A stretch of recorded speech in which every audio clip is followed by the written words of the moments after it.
Okay, so welcome back to my channel. I do apologize if the audio is kind of screwing up because I've been messing around with OBS and still trying to figure this all out. Okay, this is going to be a recap of Bodyguard episode 4. So, of course, this is the aftermath of the explosion. And so there's still a lot of pandemonium. Things are still up in the air. Obviously, they're still going through the scene. And they're questioning David. He's giving them as much information as he can. But, he's still kind of dazed because, he was actually in the explosion. So, it's just difficult. He's just having a difficult time, obviously. And you see, there are obviously the news agencies there. It's all over the news. And of course, Anna, I keep calling the woman Anna is sitting there watching the news. Like, I don't really,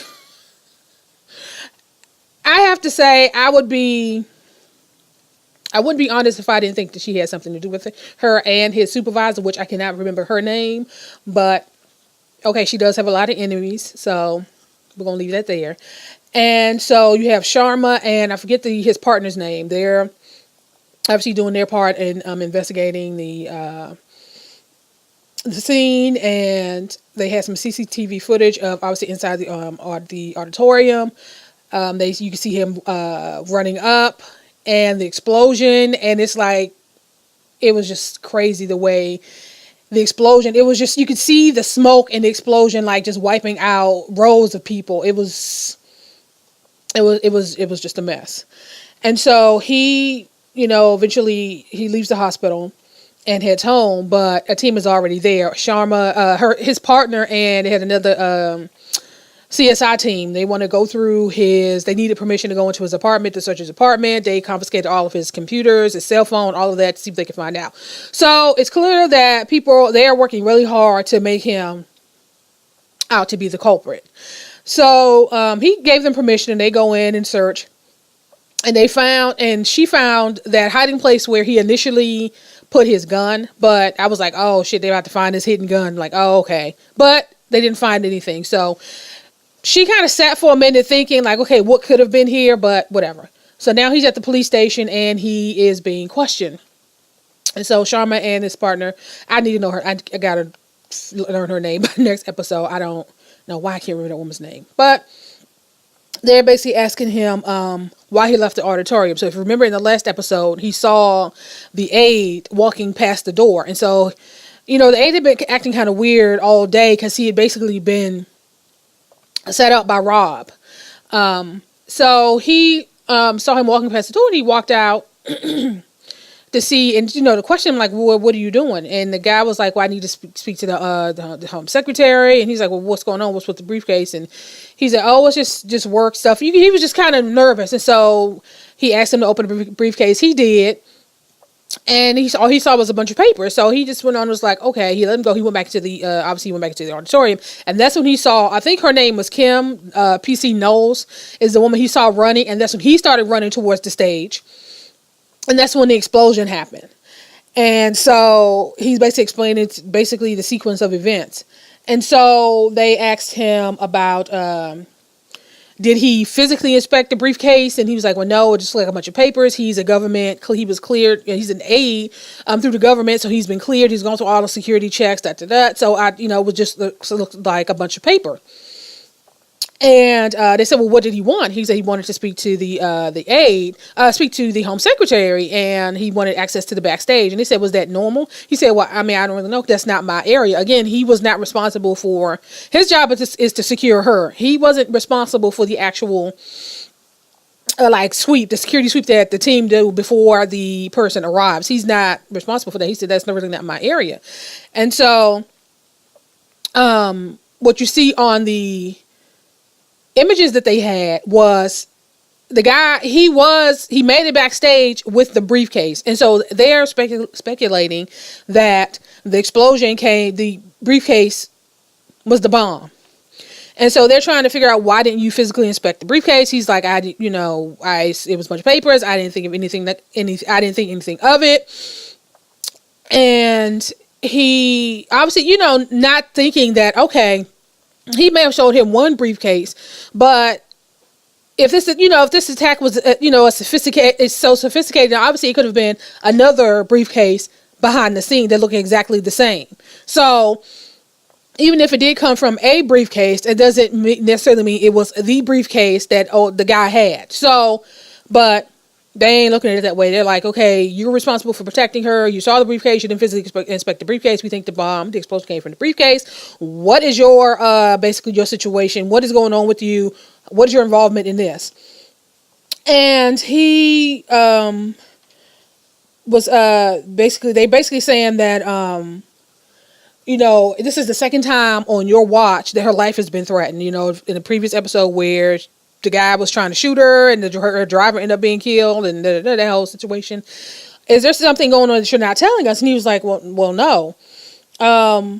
They asked him, why did he leave the hospital? And he said that, well, he just needed some time to himself. And he said, you have this high profile person and you just left her. He's like, well, all the other aides, government officials were already at the hospital. So he was like, she was protected. It wasn't like anybody was going to try anything with all those people around. And he said, well, they were like, well, why did you leave the hospital? Then we had to look for you. He said, well, you didn't have to look for me because I went home. And that's when he ran into the partner who was already suited up to go do their little search of his apartment. So he's like, you didn't have to find me. I went home. And so, they started asking him about his phone. There's like, we see your phone records, and there are times when you turned your phone off. And he said, why did you do that? And he said, well, to not be disturbed. And they said, well, is it to not be tracked? Because when your phone is off, we can't activate, they can't access GPS or whatever to locate where they are. He's like, well, no. So it's like anything that he's saying, they're trying to find something, like cops do, that they're like trying to trip him up, like he's gonna be like, okay, yes, I'm the terrorist, I'm the bomber, you caught me, you got me. Like, who would go through all that trouble only to sit down and, you know what I'm saying, if he was really that guy. So so they basically was like, we're still searching your apartment, is there anywhere else you can go? And he's like, yes. So they ended up letting him go. Obviously they didn't have anything to hold him. So it's just been a whirlwind of an evening for him. They still haven't shown the Home Secretary, so they haven't discussed the extent of her injuries. He did find out that his friend Kim knows that she, I don't know if I said earlier that she died, and so he got kind of emotional about that briefly. And yeah, it's just, they are working really hard to stick it to David. Okay, so Louise, I think that's her name, Sharma's partner, drops him off at Vicky's place. And, they talk for a minute. And he basically he feels guilty because he feels like he failed at his job. His job is obviously to protect her, but the way the events unfolded, there was really no way to avoid that, unfortunately. So, she ends up going to bed, and he takes her keys and he goes back to the hospital to check on, to see how she's doing, but she's still in surgery. So we still haven't seen or received any updates on, the Home Secretary and Julia. So the next day, obviously the people meet, all the security people meet, and Mike is sitting at the head of the table, and he's the acting Home Secretary, obviously until Julia, comes back. And so they're, Stephen and Ann, they're going back and forth. And Stephen was basically like, the police, it was their job to sweep, to make sure that, do their security procedures to make sure that there were no explosive there. And was like, this wasn't something that was there beforehand. This was something that was brought in by Tahir Mahmoud. I forget his name. That's the aide. That's his name. So the aide who Bob gave the briefcase to. So, right now, Tahir Mahmoud is being labeled as a terrorist. He was just a patsy. He was just somebody who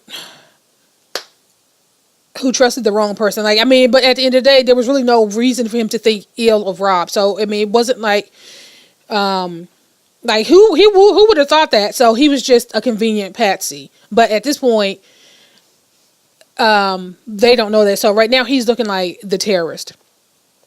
And Anne was basically like, okay, his family's been taken into custody, and we don't know what's going to happen going forward. But she's trying to make the connection, like all of these terrorist attacks. They're referencing the couple from the first episode. It could all be connected. They could all have one mastermind that's still on the loose. We still need to catch. And basically, Steven is blaming the security, the police. She's blaming Steven's team. I mean, it's just a back and forth until Mike eventually said, "Okay, enough's enough." Basically, we need to figure out what we're going to do. Even though Mike, his hands ain't clean, he could have had something to do with this too. Because him and what's his name, Roger, the guy he was meeting with, this is all. So it's like so many little groups of people that could have had something to do with it, because you had Mike talking to Roger. Was Roger also talking to Rob? And then we still don't know what agreement that Julia and Steven had. And you have Anne and David's boss, who, for the life of me, I can't remember her name. So it's like there's so many different, and of course people outside of these people who all have an issue with her policies. So it's like there's so many people that could have had something to do with this. But I'm leaning towards Rob, either Rob and David's supervisor, Mike, Roger, obviously Rob, because he was the one who handed him the briefcase. So I'm sure they all have their role to play in this. So I'm hoping that soon we're going to find out what was the agreement between Julia and Steven. So at this point, everything is kind of still up in the air. We don't know what's going on with her. Obviously, as the viewing public, we know she's not going to die, because that'll be her entire show. But it's just a lot. It's a lot up in the air right now. So yeah. Oh, and in the end, Anne was like, well, are we going to honor the Home Secretary's wishes that in the event something does happen, that Anne's team take over the investigation? And Mike basically said, yeah, that's fine. And so now Steven's feeling some kind of way, because he don't really trust Anne either. Like they don't like each other. And so on her way out, she was basically saying that why, don't look so sad just because Mike doesn't fall for your bullshit, because he felt like Steven was in Julia's pocket. But now she's saying that, oh, Mike is not gonna fall for your bullshit, and so don't be salty that it's being left up to us to investigate this whole situation. So so he may have just whether he know it or not, and ooh girl. Okay, so after the meeting, you kind of saw Mike and Rob give each other this weird look. They made eye contact. It was, I don't know. Okay. So David is still at the hospital this morning. I think he goes down. He hasn't slept there. And that's because he spent the entire night at the hospital waiting for an update. So he's sitting there, and Roger walks in, what I'm assuming is Julia's mother. And he says something to him about, what are you doing here? Haven't you done enough? Or something he's yelled at David. And so they walk down and talk to the doctor. The mother starts crying, and all of a sudden, then the news break. The news is on every news station that she could succumb to her injuries. Now, still, we haven't seen Julie all episode. So of course he starts crying. He leaves, and he goes home. And so we find out where he actually moved the gun. He moved it from one place to another spot. And so of course you can hear the random news stories playing, the voiceovers of the news reporting the death, and how terrible it is, and she's one of our colleagues, and this is all going on. And then you see him put the gun to his temple, and he fires. Okay, so we go to Sharma and Louise. They have some CCTV footage. So they actually have footage of Rob handing the briefcase to Tyre. So they're like, what the hell? What? Okay, so now what? Here's another person that's been thrown in. According to them, obviously, we saw the whole thing. But to them, they're still investigating. Okay. And so Sharma goes to Anne to give him an update about Rob. And she was like, well, our relationship is just now improving with the home office. Just leave this with me and I'll take care of it. And so, of course, Sharma's like, well, we already have people waiting to go and take him into custody. She was just basically like, just let me take care of it. So he leaves the office and she ends up calling Mike to let him know what's going on. Okay, Vicky goes to David's place. And of course, because he took her keys. So she's banging on the door, and I'm thinking, oh God, she's about to go in and find this man sprawled out in the floor in the pool of blood. She's banging the door. He's not answering the door. She's knocking on the window. She was like, I know you're in there. And why are you not answering my call? Da, da, da, da. And the next thing you know, the door opens. And she's like, oh my God, what happened? So I'm like, what the hell? Because we saw the gun go off and, the blood from the head area. We saw the little splatter. I'm like, what the hell? So she's sitting there trying to patch him up. Like, what the hell is this in your head? And he was like, oh, it's basically shrapnel. She said, from what? From the bullet. And she's like, what the hell? What are you talking about?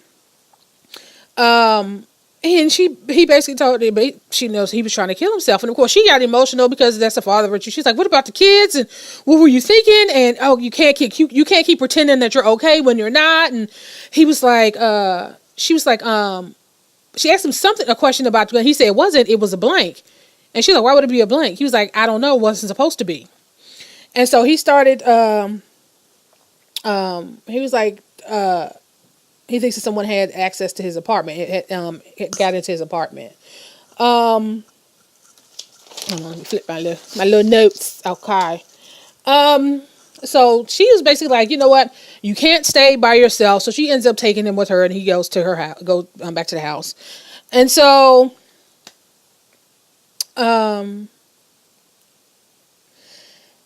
she basically calls in, like she can't go to work so she wants to stay and kind of help him get his mind right. Okay.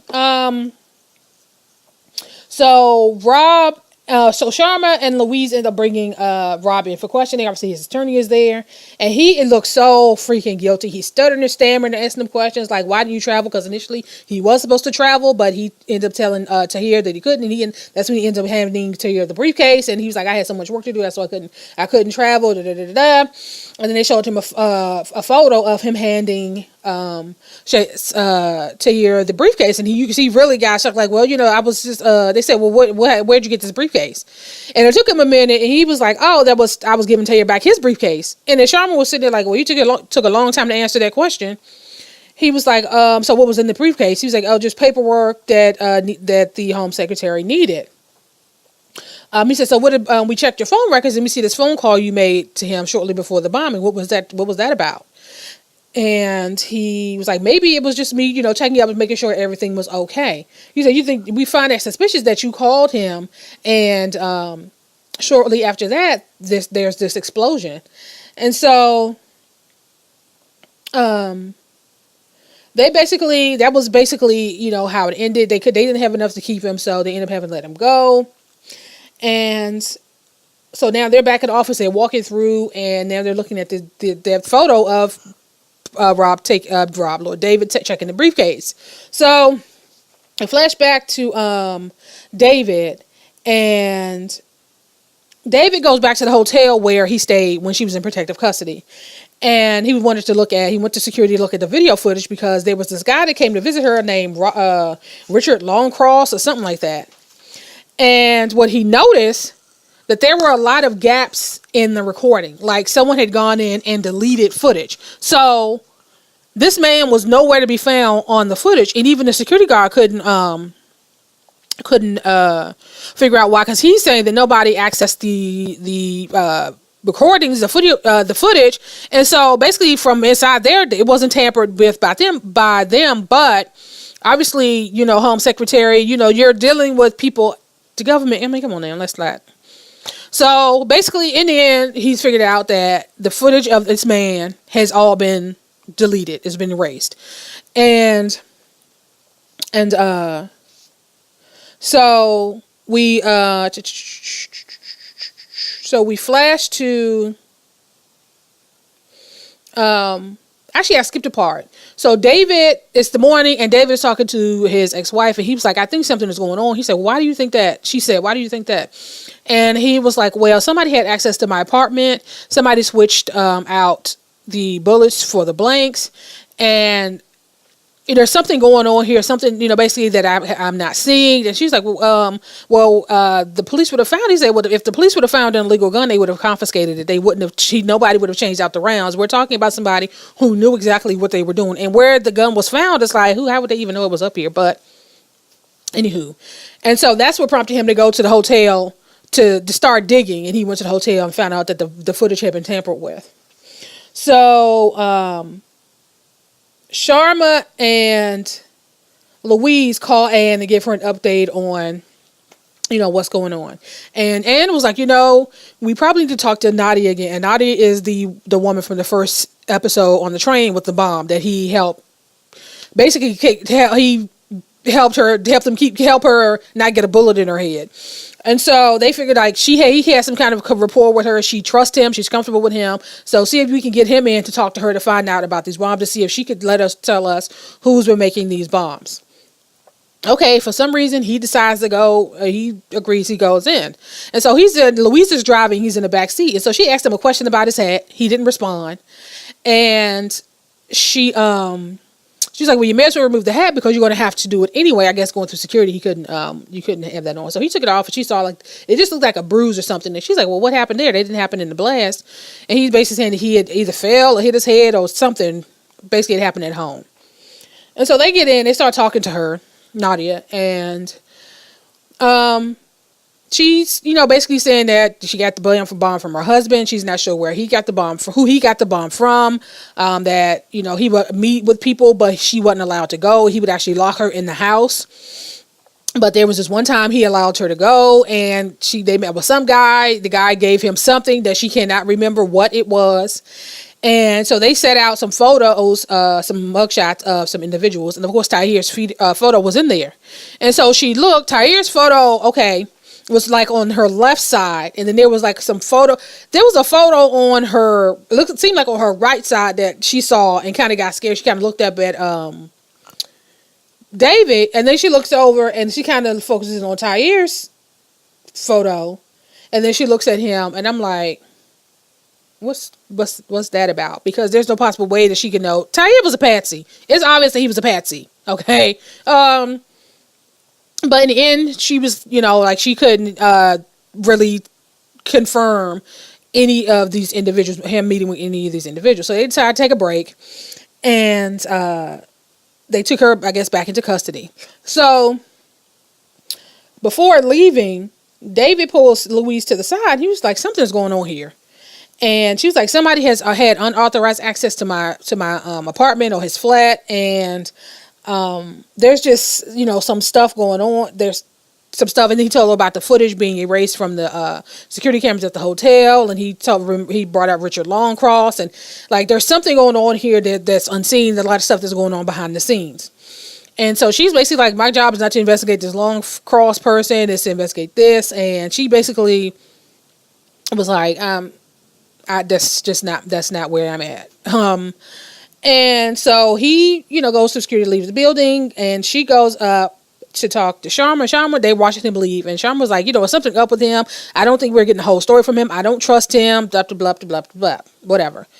Okay, so, that was, they watched him leave the building, and I believe that was pretty much. Yeah, there was so much stuff that happened in this daggone episode. So much. Like, these episodes are only like an hour. I don't even know if they're that, but there's so many moving pieces, so many people. It's a lot of people to keep up with. But yeah, I am going to end this here, and I will talk to you guys in the next video.